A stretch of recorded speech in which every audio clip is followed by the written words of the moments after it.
ባለ ሱቆቹንም ልናመጣ ነበር ግን በቂ ቦታ የለንም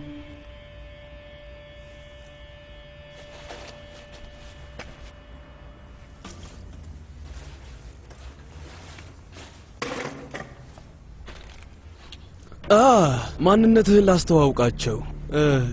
አጎት ራሚዝ ኢዜል አጎት ራሚዝ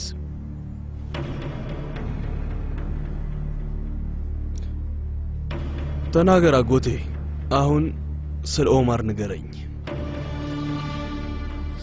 ስለ ኦማር ምን ልል እችላለሁ ዘመዴ ኦማር እንደሌላው ሰው ነበር ምንም የተለየ አልነበረም ኦማር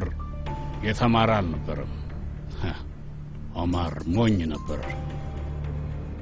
ኦማርን ተጠቀሙበት ኦማርን እንደፈለጉት አደረጉት እና ከዛ ኦማርን አውጥተው ጣሉት ኮዲህና ኮደዛ አንገላቱት ኦማርን እንዳልነበር አደረጉት ስለ ኦማር የምነግርህ ምንም የቀረ ነገር የለም ዘመዴ